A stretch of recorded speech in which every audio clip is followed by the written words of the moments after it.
Coupez! C'est pas mal. On peut faire mieux. Dites-leur qu'on la refait. Allez, dépêchez-vous, le soleil est encore bon. C'est notre magasin. C'est le dernier. Faudra recharger. Le clap. On recommence? Allô, allô? Allons-y, moteur. Ça tourne. Les étoiles de midi, 01, deuxième fois.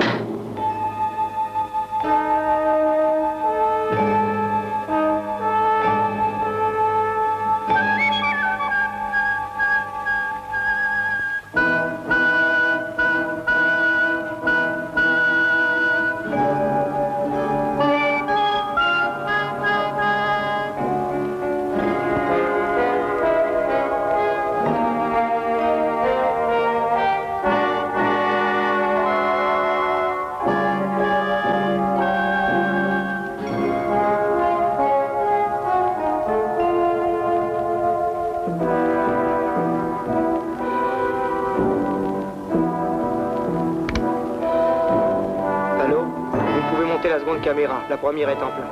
On va se placer pour la scène suivante. Bon, alors ça va.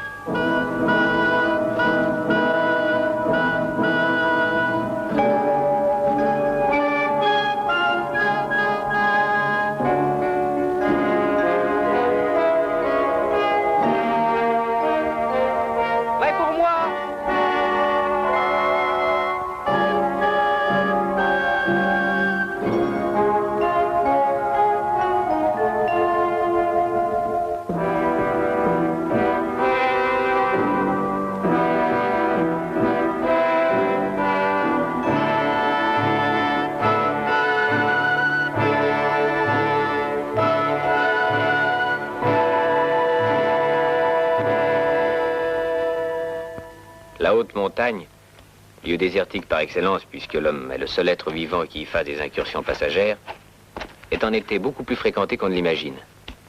De chaque rocher surgit à un moment ou à un autre cet animal étrange qu'on appelle alpiniste.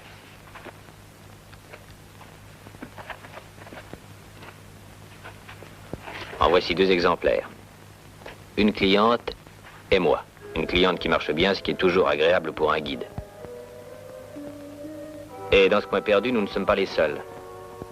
Sur des rochers voisins s'agite une équipe de cinéma. Depuis ce matin, nous entendons leurs cris et nous voyons briller leurs réflecteurs.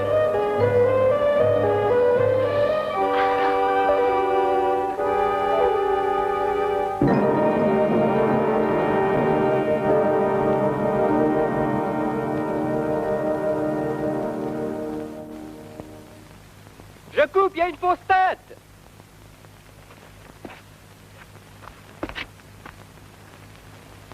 Qu'est-ce qu'il tourne? Oh, sous prétexte de faire du cinéma, ils inventent des histoires invraisemblables. Hé, Lionel! Alors, ce film, ça marche? Dans tous les ennuis. On attend le soleil? C'est fini pour aujourd'hui. T'as vu le nuage sur le Mont Blanc? Oui. Si vous voulez être au Montanvert avant l'orage, faut faire vite. Non, pas par là. Par ce couloir. On va rejoindre directement le glacier. Si ça vous dit, suivez le guide.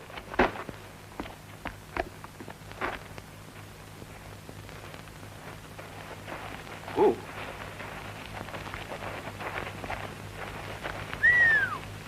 J'avais pas prévu ça. Avec vos charges, ça va pas être facile. On va être obligé de remonter? Non, laissez-moi faire.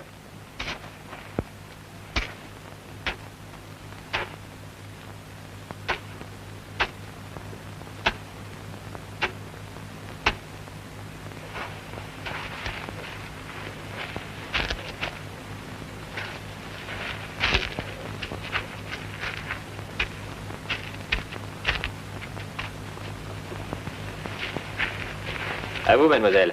Ça tient, ça? Oui, un champignon de glace. C'est solide.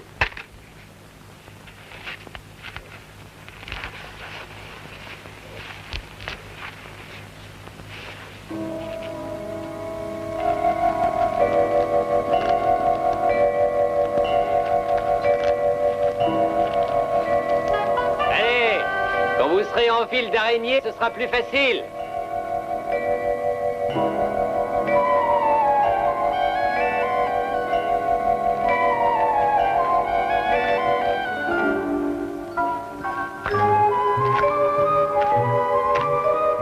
Voilà des images comme il en faudrait pour notre film.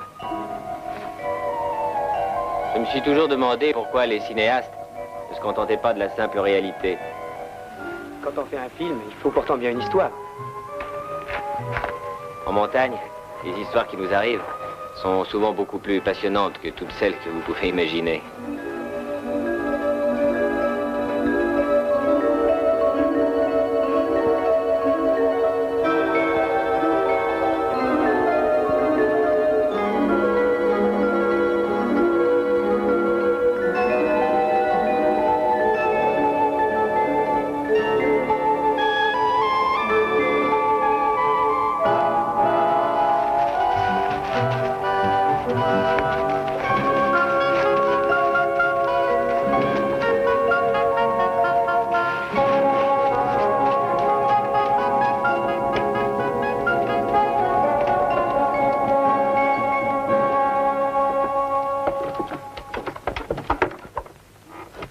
Tiens, regarde là-haut. Si le mauvais temps s'installe, il y en a qui vont pas s'amuser.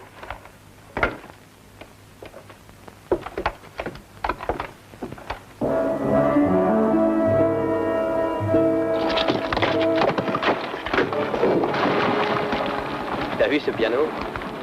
Ça tombe, il suffit de le regarder.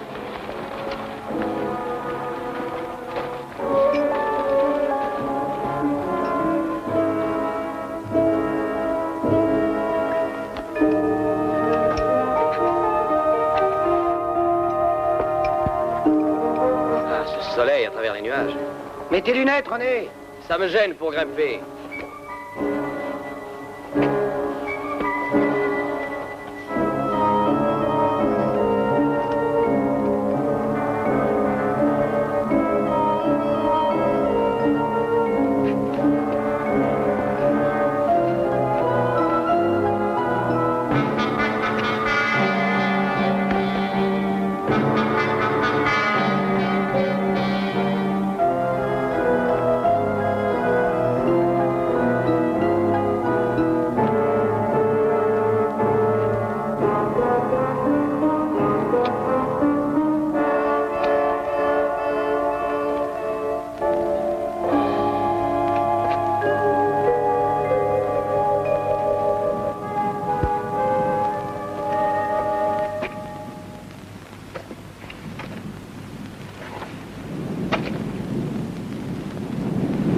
Dis donc, le temps a pas l'air de s'arranger.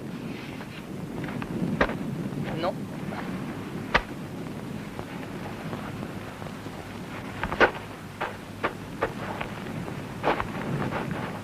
Tu as déjà bivouaqué combien de fois? Une dizaine. Eh ben, ce sera la 11e.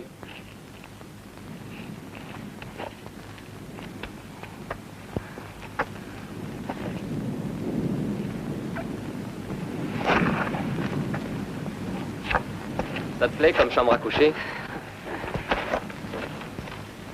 Un vrai palace. Dans une demi-heure, il va faire nuit. Heureusement. Pourquoi, heureusement? Parce que j'ai toujours les yeux qui me brûlent.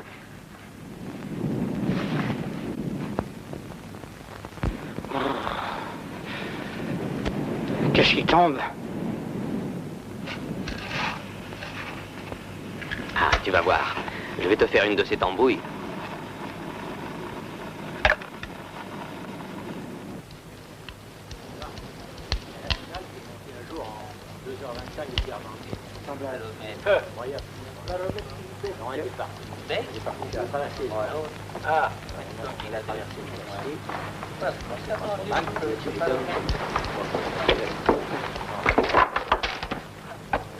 Salut. Salut. Vous êtes de Chamonix? Ouais. Tiens, ces deux-là, ils ont pris la rincée. Vous êtes monté quand même? Oh oui.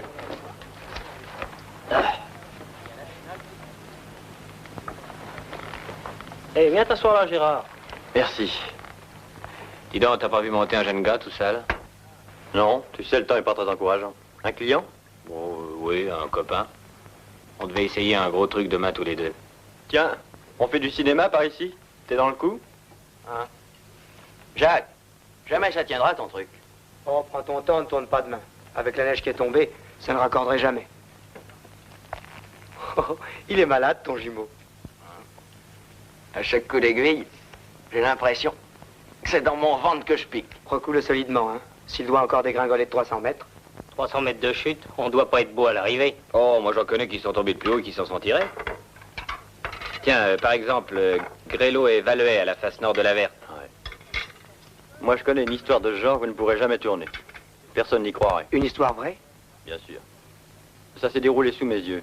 Une chute de moins 500 mètres. Une chute volontaire. Il était fou. Un suicide? Non, il avait ses raisons, c'était la guerre. Ah, c'était pas en montagne. C'était en montagne et c'était la guerre. En 45, le 12 mars exactement, je suis pas prêt d'oublier la date. J'étais en patrouille dans le secteur du Mont-Cenis. Nous montions vers un petit col. De là, j'espérais découvrir les positions des Allemands qui tenaient la frontière franco-italienne.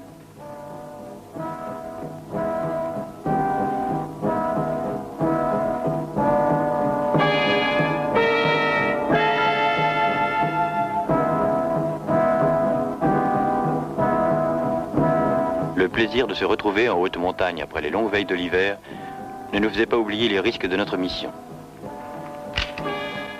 Les Gebirgsjäger que nous avions en face de nous pouvaient avoir eu la même idée et patrouiller sur la crête.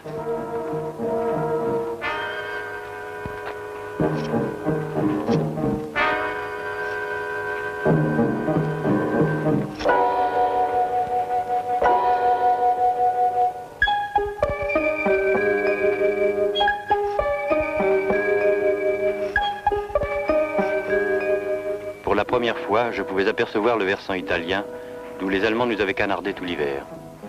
Tout à l'heure, il nous suffirait de pousser sur l'arête jusqu'au sommet de la pointe de Ronce et nous aurions une vue complète de leur dispositif.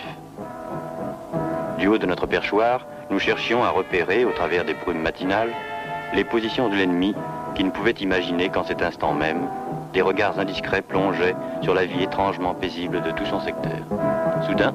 Hé, il y a un type sur l'arête, à 300 mètres. Planquez-vous. Toi, viens ici.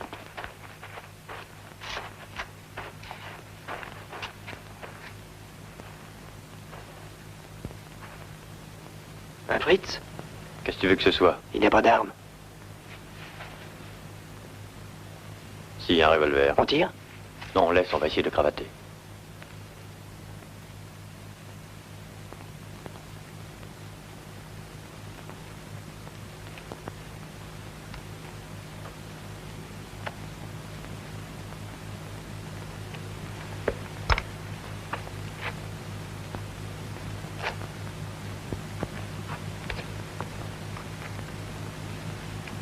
Ah, c'est un gars qui s'est grimpé.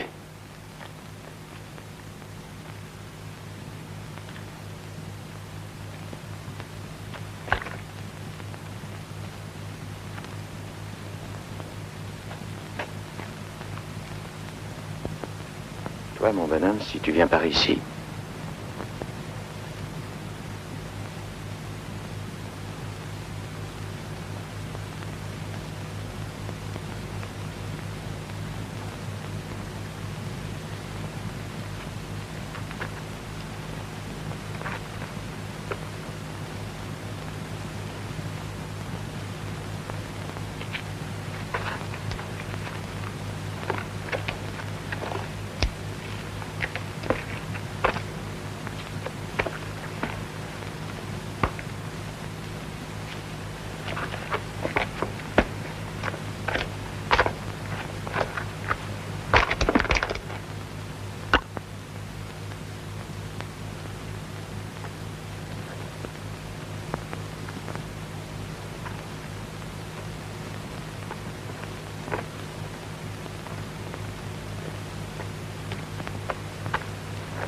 c'est foutu. Il va vers nos traces.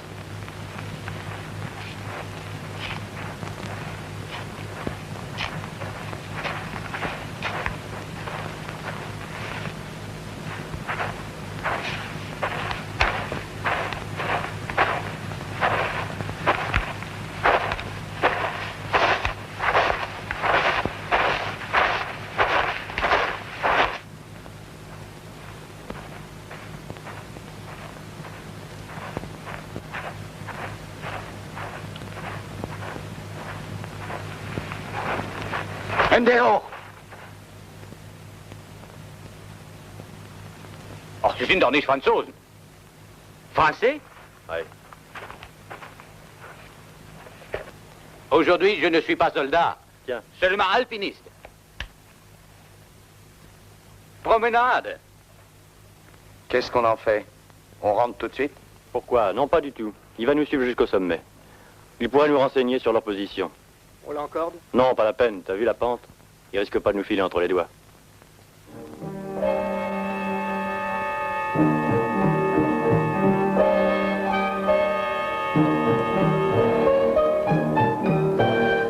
L'arête qui conduit à la pointe de Ronce n'est pas facile, mais notre prisonnier était un excellent montagnard. Il avait entrepris cette escalade solitaire pour son plaisir. Aussi était-il désespéré à l'idée que sa disparition serait interprétée comme une désertion.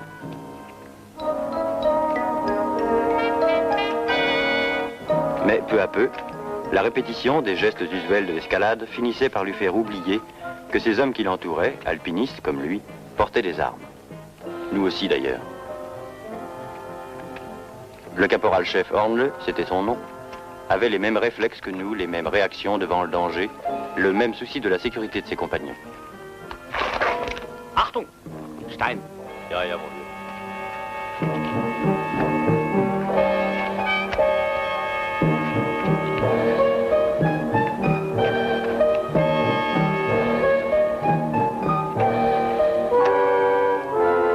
Sans nous en rendre compte, nous avions cessé de le considérer comme un ennemi. Il était devenu un camarade de montagne comme un autre.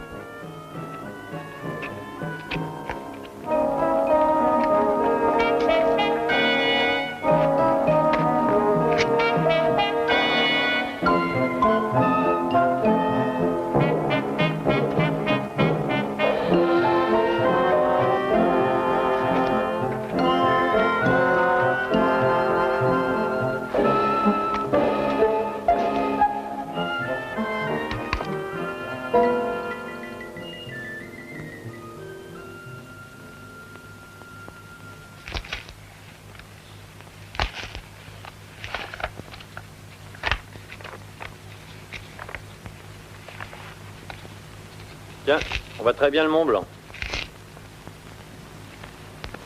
Et le Cervin. Cervin? Achia Matterhorn. J'ai monté autrefois. Avant la guerre. Moi aussi.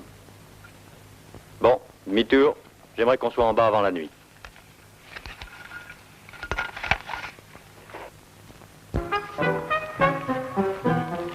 Notre mission était accomplie. Nous ramenions d'inappréciables renseignements. Dans quelques minutes, nous allions retrouver le petit col où ce prisonnier inattendu nous était tombé dans les bras et redescendre avec lui les pentes du versant français. Pour lui, comme pour nous, l'aventure était terminée. Du moins, nous le pensions.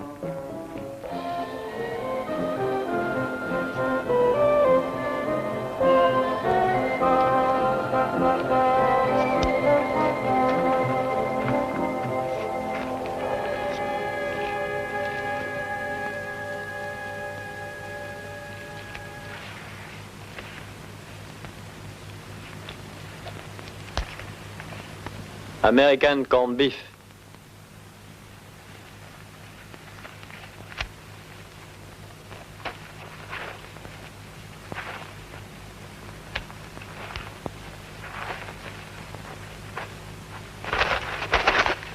Et là. Mais il est fou! Nein! Nein!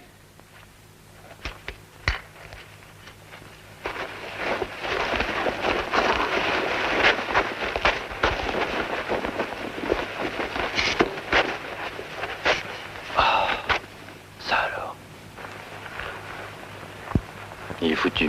Il a dû s'assommer contre les rochers. Pour tenter un coup pareil, fallait vraiment qu'il ait pas envie d'être prisonnier. Oui.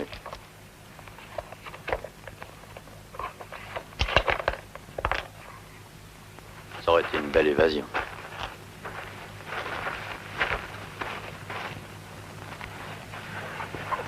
Oh zut, mon violet.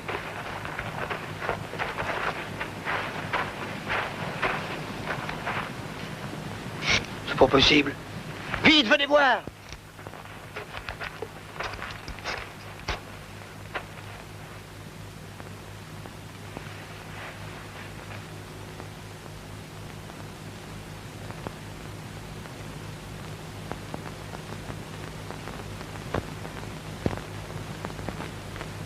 Plus tard, j'ai appris que le caporal Horn avait réussi, malgré ses blessures, à se traîner jusqu'aux avant-postes allemands. Il s'en est tiré avec un mois d'hôpital et la croix de fer. Depuis, chaque fois que j'arrive dans un refuge, au Mont Blanc ou dans les Dolomites, je regarde si je ne reconnais pas mon prisonnier. Je connais l'histoire. J'étais dans le secteur à ce moment-là. D'ailleurs, ça s'invente pas. Donc, qu'est-ce que tu fais demain, Gérard? J'ai amené un jeune crack qui n'a jamais grimpé que dans les rochers de Fontainebleau. C'est la première fois qu'il vient à Chamonix. Eh ben, ça va le changer. Ouais. Il avait envie de s'attaquer à de vraies montagnes. Où veux-tu l'emmener? Ah, le rocher avec cette neige fraîche. Je pensais au Mont Maudit par la rade de la Tour-Ronde, mais il faudrait que le temps s'arrange. Qu'est-ce qu'il dit, le baromètre? Je connais ce sac.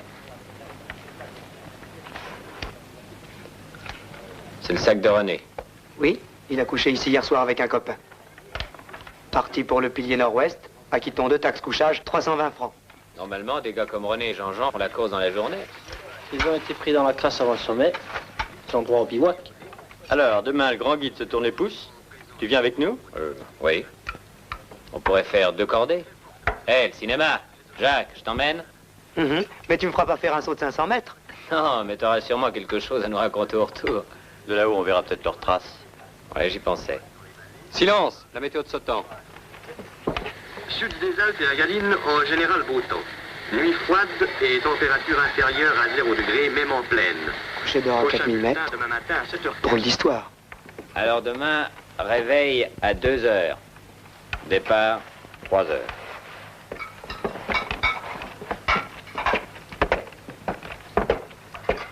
Eh ben, vous venez? Alors, faut peut-être qu'on vous encorde.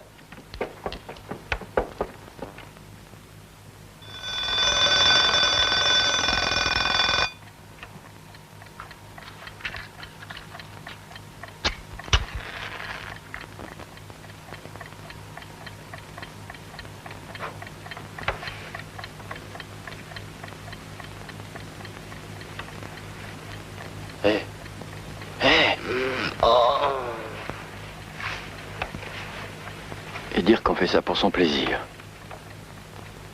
Oh, c'est réveil à 2 heures du matin. Enfin, allons voir le temps. Ça s'est peut-être pas arrangé depuis hier.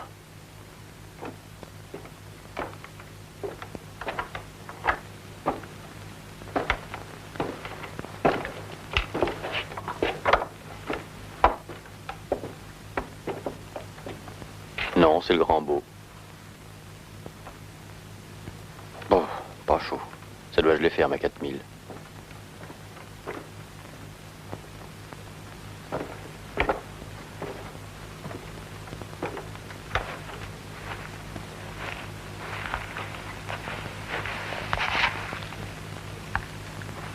La neige tiendra, on n'enfoncera pas trop.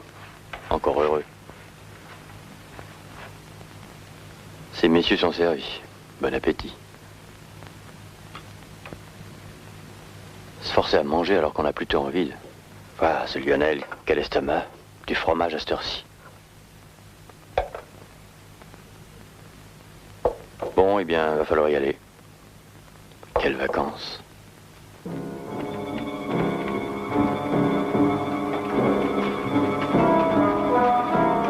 Le corps froid, l'esprit lourd de sommeil et d'appréhension. Je vais marcher comme un automate pendant des heures, sans comprendre par quelle aberration j'ai souhaité ce moment toute l'année. Mais qu'est-ce que je suis venu faire ici, au milieu d'un univers menaçant qui semble guetter nos silhouettes tâtonnant dans la nuit? Si j'étais un bagnard, je pourrais au moins maudire mes geôliers. Une fois de plus, je me suis laissé prendre au piège comme un enfant qui a peur dans le noir. Le ciel s'est éclairé, le jour se lève sur un monde familier. Nos angoisses nocturnes s'évanouissent, notre appétit d'action renaît avec le soleil.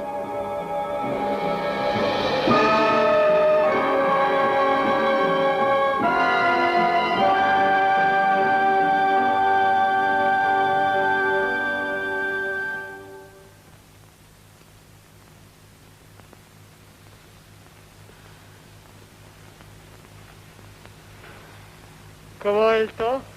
Mauvais. En pleine crasse. Oh.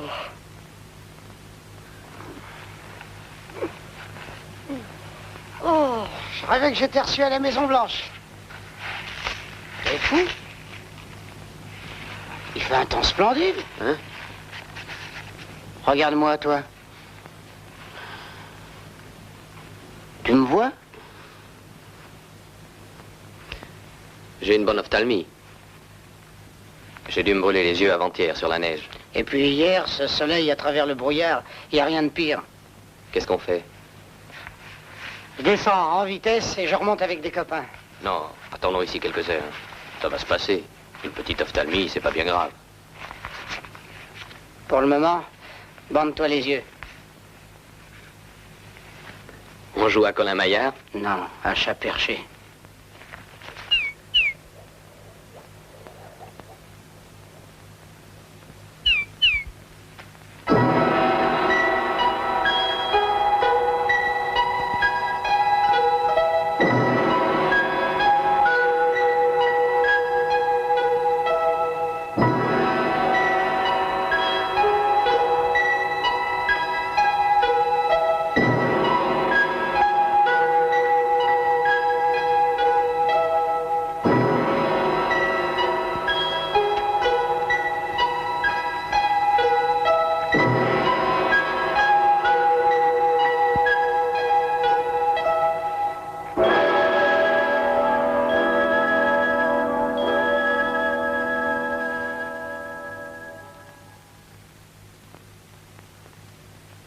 Mais c'est le vieux Popote.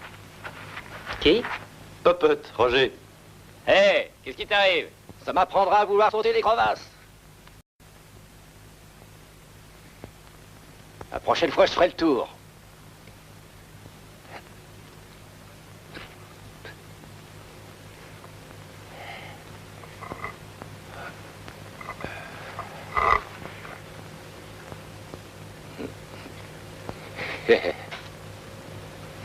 J'aurais pu prendre un bon bain de pied.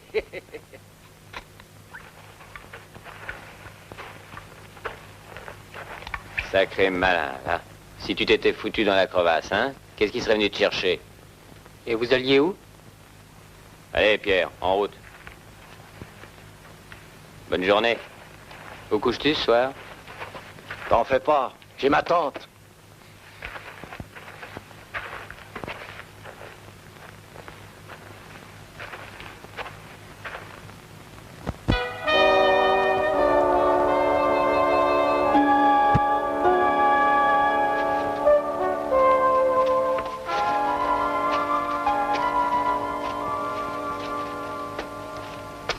Ah, maintenant on s'encorde.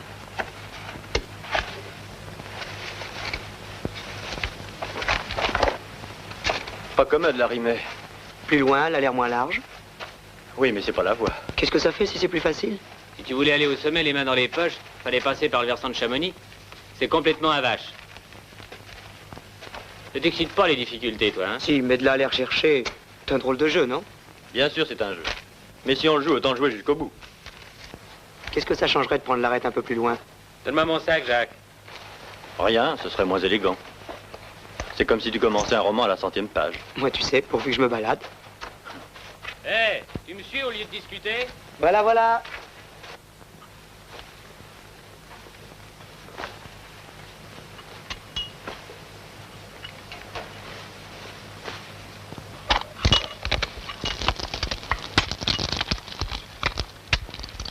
Hé, hey, Jacques, viens me faire une courte échelle, on va essayer là. Attention. Et là? Mets-toi là. Là? Oui, oui, là.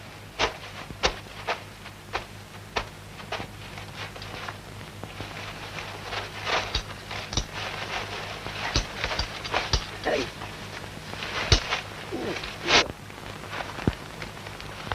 Aïe. Fais vite, Lionel.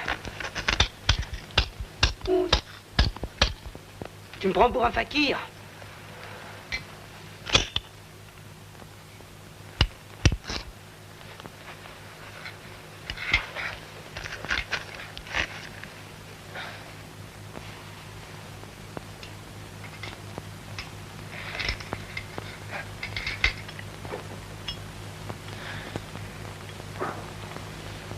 Encore un piolet, Jacques. Un peu de mou.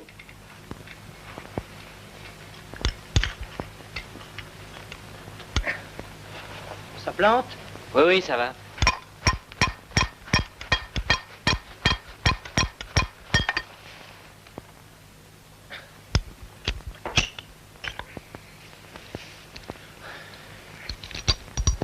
Jacques, tire sur la rouge.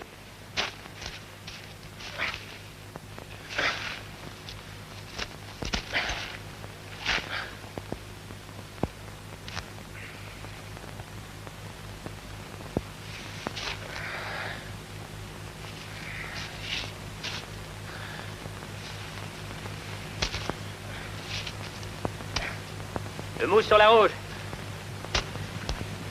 Esfilé, mou partout. Ça va, je suis sorti.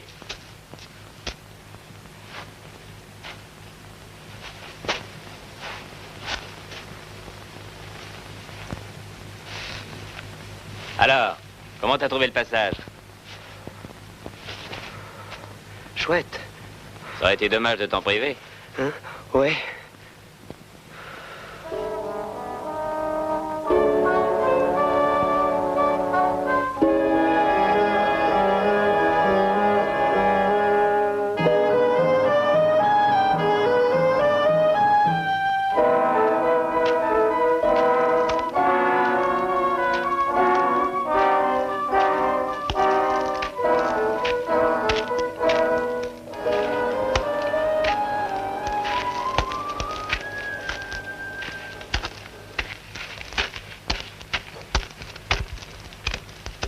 Dis donc, Jacques, c'est Lionel Davis.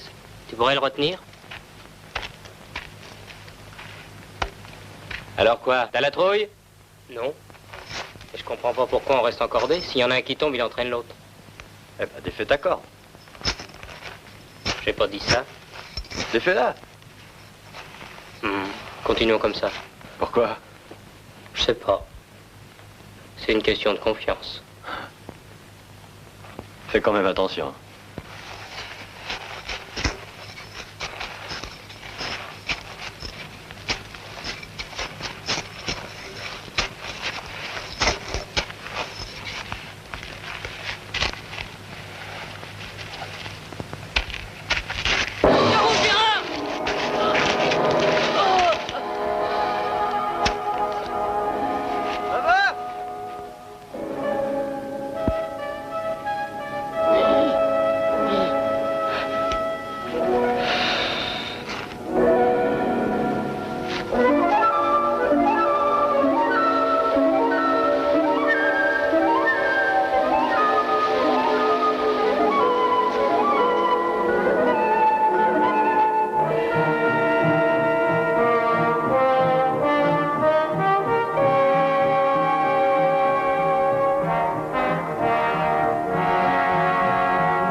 Tu vois, d'habitude, on traverse à droite par la neige. Là, je comprends plus. On suit l'arête ou on la suit pas? Et l'élégance, alors? Oh, n'exagérons rien, c'était qu'un gendarme sans intérêt. Un quoi? Un gendarme. Ah, bon.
Dites donc, jeunes gens, vous avez l'air plutôt essoufflés. Vous savez, il y en a encore quelques-uns comme ça avant le sommet. Gamin, va. Ah, vous me touchez pas, hein.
Alors, Jacques, t'es content? Ton premier 4000. Oui, vachement. Attends. Attention, il y a de la glace en dessous. Ça a de la gueule. T'as vu? L'arête de Peutret.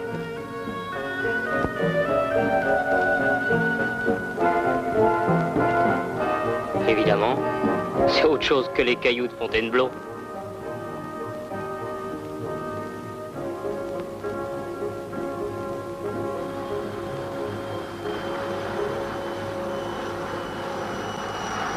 Alors Lionel court sans histoire, il ne s'est rien passé?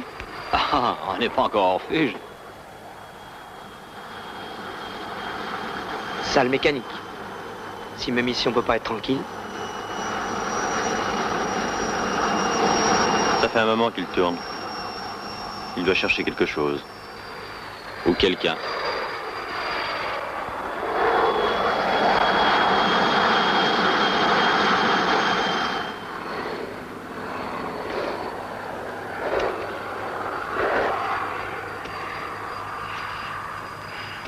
Qu'est-ce que tu fais?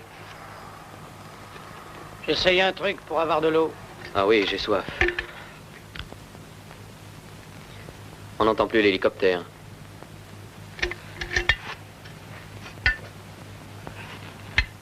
Tu crois que c'est nous qui cherchons? Hum. Tiens, bois.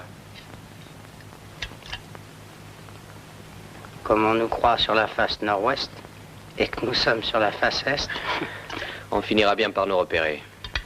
espérons-le.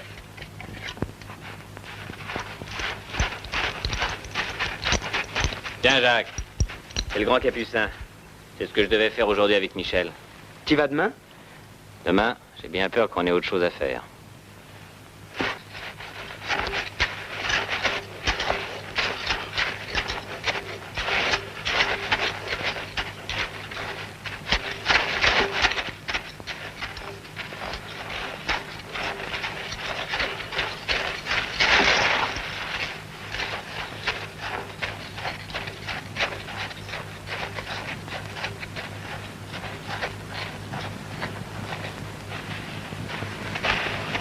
Salut Roger. T'es resté là toute la journée? Dans le coin, oui. T'as pas vu Jean et René? Non. Ni eux, ni personne. Alors, qu'est-ce que vous avez fabriqué depuis ce matin? Allez, faut descendre en vitesse. S'il n'y a pas de nouvelles de Orpheus, il faudra faire quelque chose. Je vous rejoins. De toute façon, le refuge n'est pas loin. Vous êtes bien installé? Vous avez besoin d'un coup de main? Ça va, merci. Alors, qu'est-ce que vous avez fait aujourd'hui? Pas grand-chose. Je ne fais jamais grand-chose. Et vous préférez être seul? Qui voudrait me suivre? Et me suivre où? Quand j'avais ton âge, j'étais un alpiniste. Je sais. Vous avez réussi de belles courses. Vous pourriez encore trouver des copains pour faire des sommets faciles. Avec ma patte, je me traîne. Oh, et puis des sommets... J'ai passé l'âge des conquêtes. Vous êtes un alpiniste et vous ne faites pas de sommet? Faut croire que je suis pas un alpiniste. Qu'est-ce que vous faites en montagne alors? Mettons que je suis un montagnard. Et vous n'avez pas de but? Si. Le but des montagnards, c'est d'être en montagne. Je vous critique pas, mais je suis sûr que si j'étais à votre place, je ferais encore des ascensions. Ou je serais au bord de la mer. Eh bien, je vais te dire ce que j'ai fait aujourd'hui. Tu vois là-bas, à gauche du rocher, une petite brèche neigeuse. J'y suis allé. Oh, ça doit bien faire 100 mètres au-dessus du glacier. Pas grand-chose. Je sais pas ce qui m'a pris. J'ai déjeuné là. Évidemment, c'est peu de choses. Enfin, si ça vous plaît. Mais je voulais vous dire, si un jour vous êtes en panne... Je sais.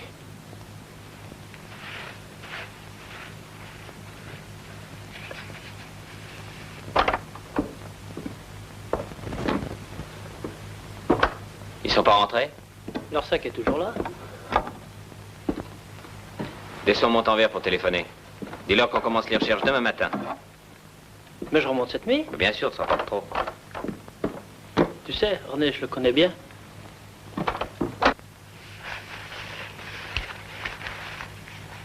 J'enlève mon bandeau, il fait nuit maintenant. Mon vieux, faut que tu vois clair demain. Attends encore un peu. À quoi ça sert, tes signaux? On ne sait jamais, il me semble voir une lumière sur le glacier.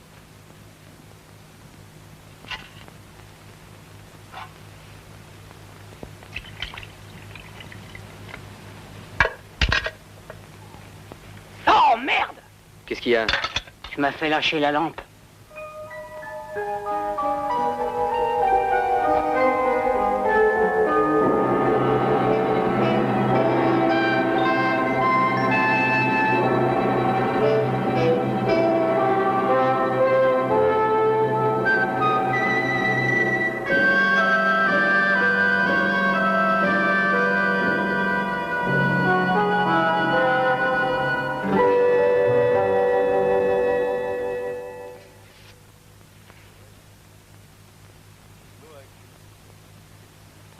Hé! Hé! Pas par là! Pas par là!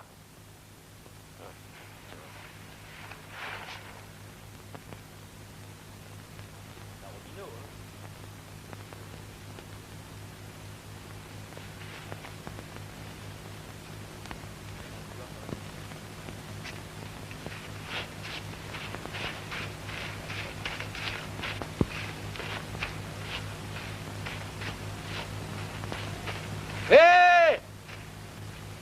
Hé! Quoi? Lionel, le vieux nous appelle, il sait peut-être quelque chose? Qu'est-ce qu'il a? J'ai vu tomber une lampe dans le couloir cette nuit, là, tout à fait à gauche.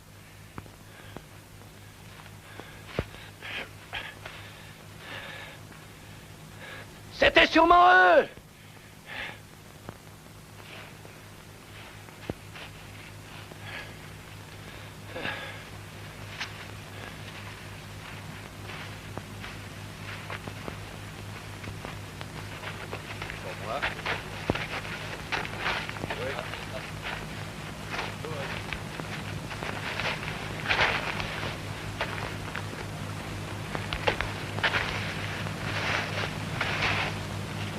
Tiens. Elle brûle encore. On pouvait toujours les chercher dans le pilier nord-ouest. Ils doivent pas être bien hauts.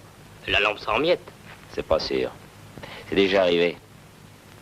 Mais qu'est-ce qu'ils peuvent bien fabriquer là-haut?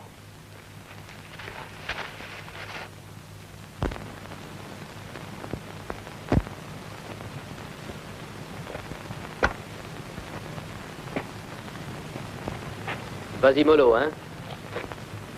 Si ta cheminée est trop difficile, n'insiste pas. Je pourrais peut-être descendre à rappel. Oh, je mettrai le temps qu'il faudra. Le sommet doit plus être très loin.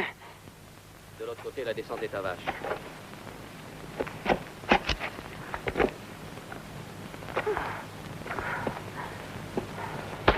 Attention, bloque-toi! À droite! Non, à gauche!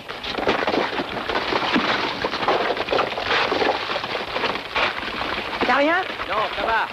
J'ai compris, je redescends.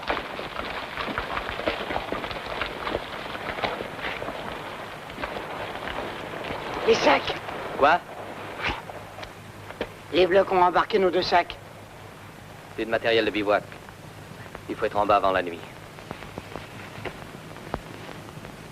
Bah, mon vieux, on n'y est pas encore. La corde est bousillée. Tu peux y aller. Assure sec. Oui, t'inquiète pas.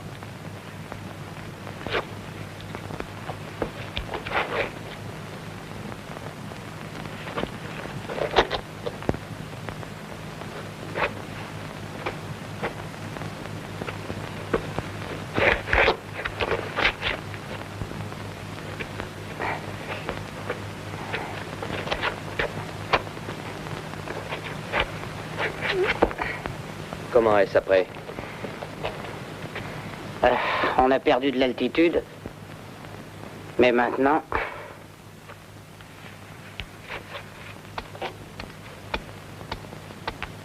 Écoute. On pitonne. C'est pour nous.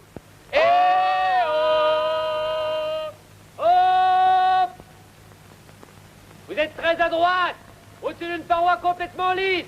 Faut absolument que vous descendiez. Faut encore grimper jusqu'à une plateforme. Après, ça ne passe plus. C'est Lionel. Combien fait le mur? 50 à 60 mètres. Combien reste-t-il de cordes? Une douzaine de mètres à peine. 12 mètres. 4 fois 12. 48. Regarde. Allez, au travail.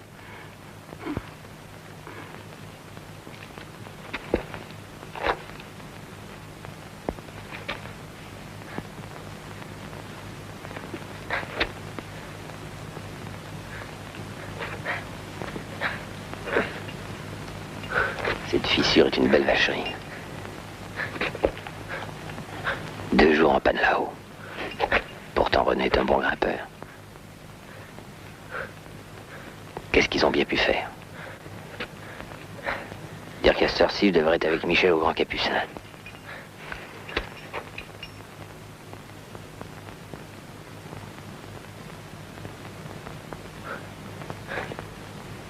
Enfin.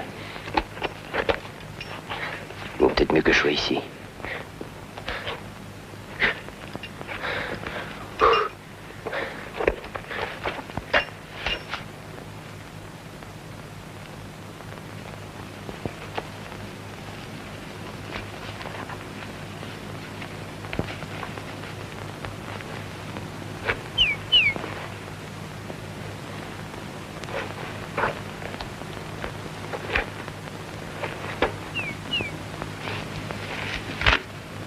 Dès que vous y serez, vous pourrez y aller. j'espère que ça tiendra. J'y vais le premier. Non, j'aime mieux y aller. C'est le pont de départ qui est le plus difficile. Après, tu me dirigeras.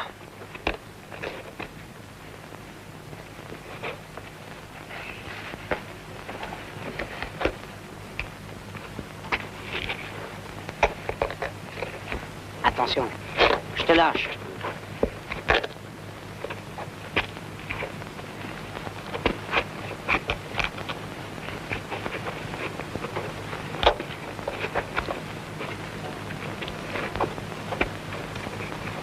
Vas-y doucement.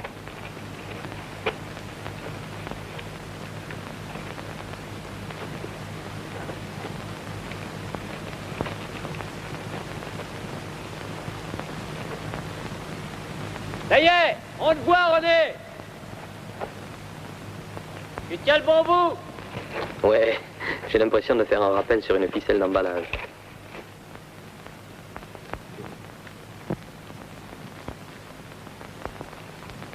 Encore 20 mètres.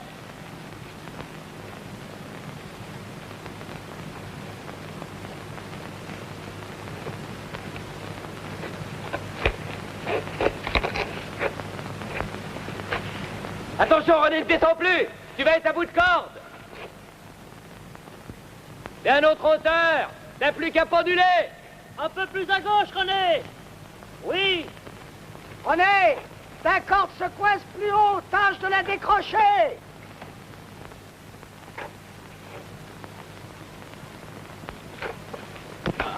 Tu y étais prêt.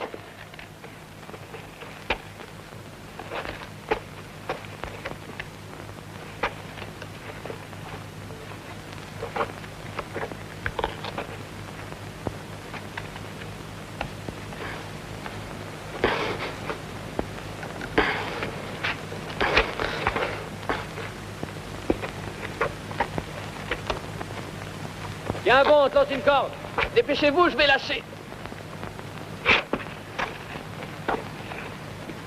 De la balance. Encore plus loin. Ton bras. Hop. Ah, retour.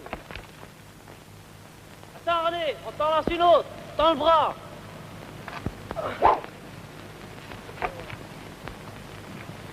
Bouge pas, René, je recommence. Vite, je repars en arrière. Pointe ton pied gauche, tu seras mieux. Vous êtes marrant, j'y vois rien, moi. Attention, ton bras. Hop. Bravo, c'est gagné, mon vieux. Tendez, tendez vite.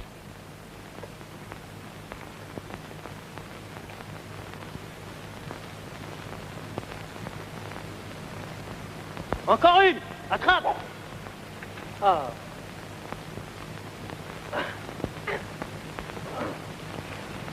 Alors, Lionel, oui, mets-toi vite devant.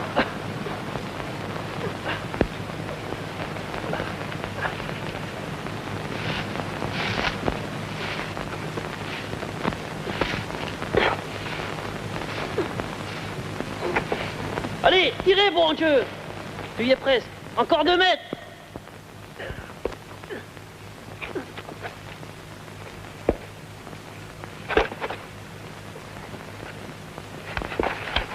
Allez, voilà.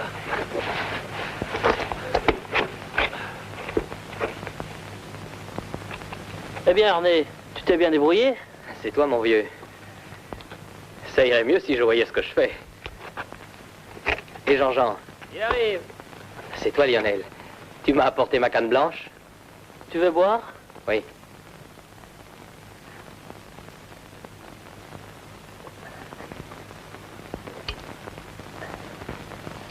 Vous voyez, finalement, on s'en tire toujours.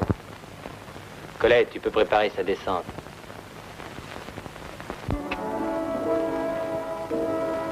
Oui, on s'en tire toujours. Avec un peu de chance et à condition de ne pas faire de bêtises. Enfin, dans 2 heures, on sera tous au refuge. Michel doit m'y attendre. Nous sommes vendredi. Ah non, samedi déjà. Je dois retrouver mon client hollandais après-demain. Michel reprend ses cours lundi à Genève. Pour le Capucin, trop tard.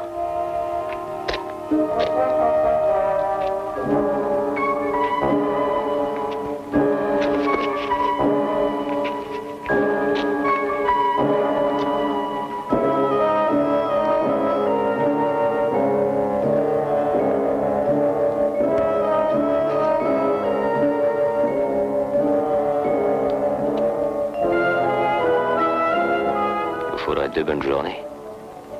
À moins. Du mou, Lionel! On y est, René. Encore du mou, Lionel! Voilà, ça va?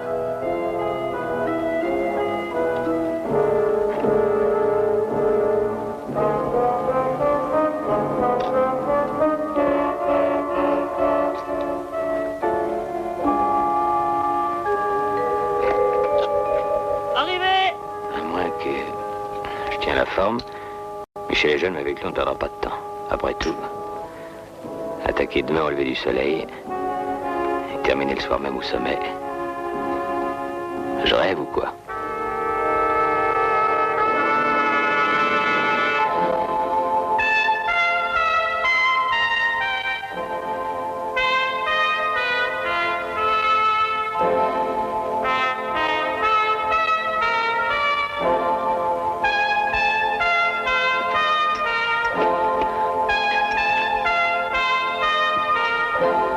Hé Lionel, c'est le sommet. Tu monteras pas plus haut. Le ciel est tellement bleu, on se croirait la nuit. On pourrait presque voir les étoiles. Il arrive qu'on les voit quand on est très haut. Les étoiles. En plein jour.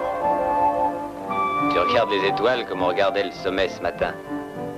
Il paraissait impossible à atteindre dans la journée. Pourtant, il y a 10 heures, on était encore en bas. Ça fait 450 mètres de paroi. Combien de temps a-t-il mis, Bonatti? 4 jours, 3 bivouacs qui s'est grimpé, mais c'était la première ascension. Ouais. J'espère qu'il a laissé des pitons en place. Une 60aine. Si on va être à Genève cette nuit, on n'a pas le temps de flâner. Quelle heure? 5h30.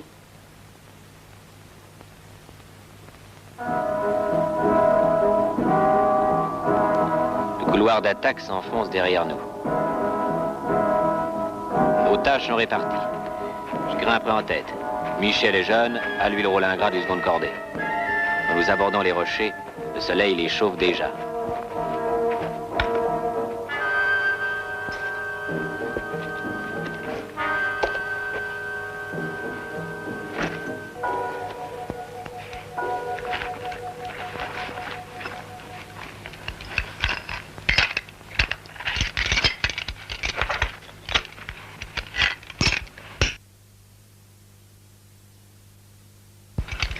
Oui, je pense. Passe-moi tous les étriers, Michel. Tiens. Je te laisserai les 2 premiers en place. Bon, on n'a rien oublié. Parce que là-haut, ça pourrait nous coûter cher.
C'est du 6.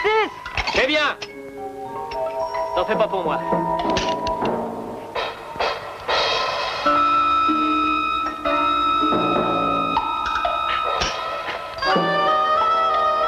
J'y vais. Oh, t'as tout le mot.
Tiens, il y a une cordée sur le trident.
L'allure est bonne, nous grignotons la paroi peu à peu. À l'heure où l'on sert les petits déjeuners dans les hôtels de Chamonix, j'atteins une plateforme étroite, première surface horizontale rencontrée depuis le départ. C'est là que Bonatti passe à sa première nuit. Il est 8h30. Débordant sur le vide, au-delà de la verticale, les toits de granit nous cachent le sommet, si proche et si lointain.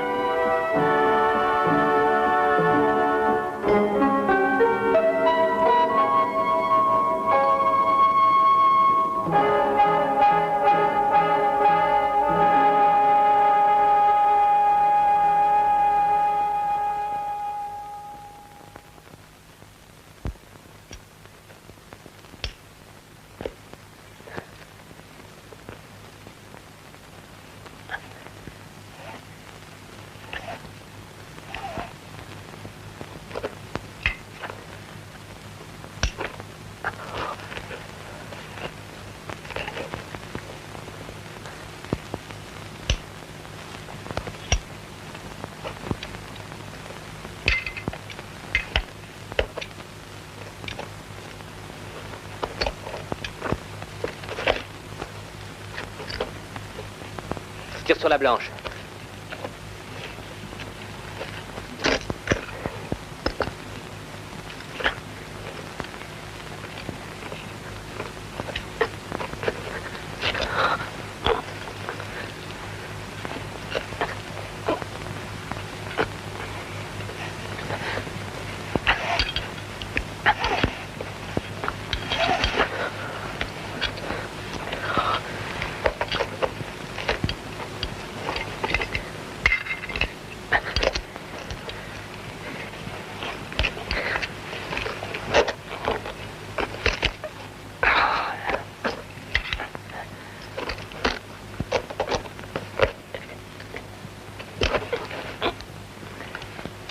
Attention, je crois que ça tient pas fort.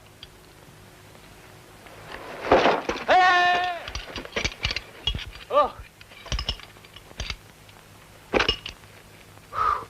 T'as pas de mal? Non!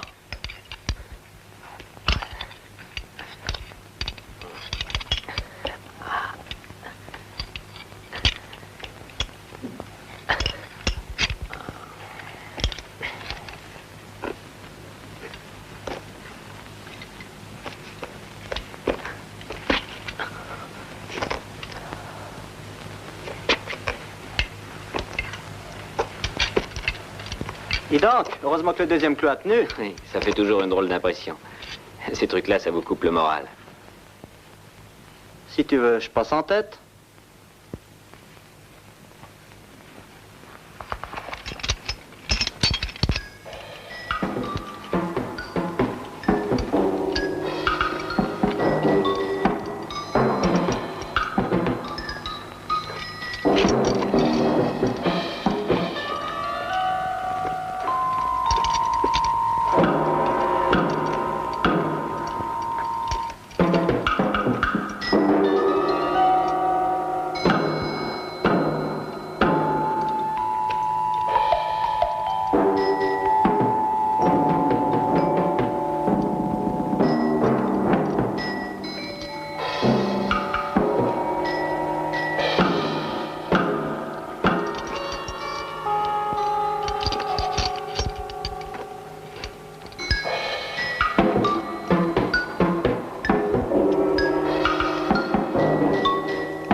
Michel attaque le mur de 40 mètres.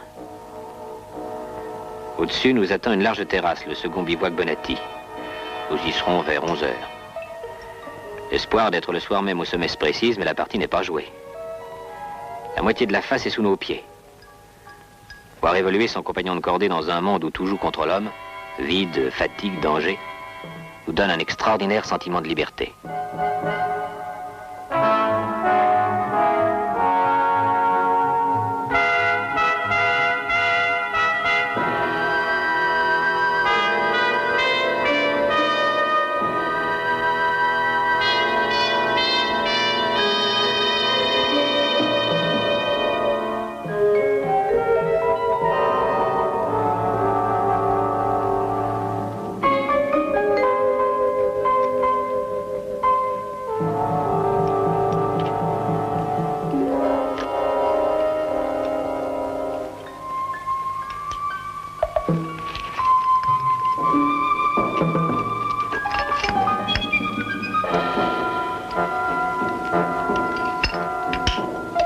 Assure bien.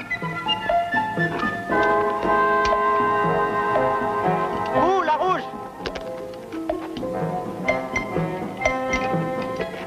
Sec sur la rouge.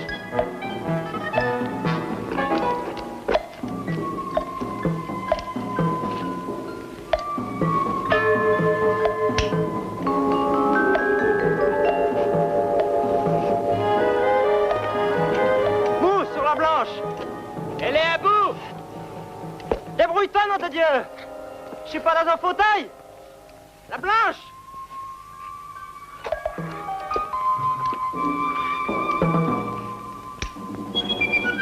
Ouh.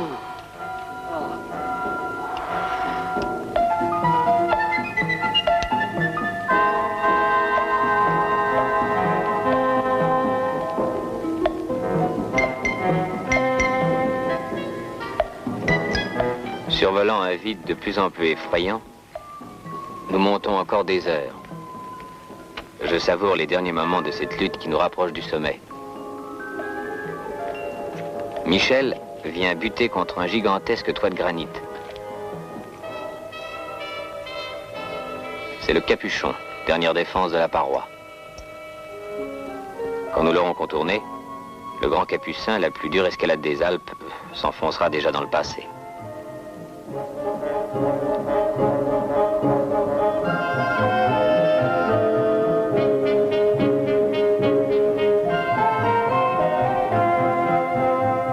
Depuis que nous savons que rien ne peut plus nous arrêter, notre exaltation est tombée. Pour nous, alpinistes, le sommet est la consécration de notre réussite. Mais ce n'est qu'un signe dans l'espace.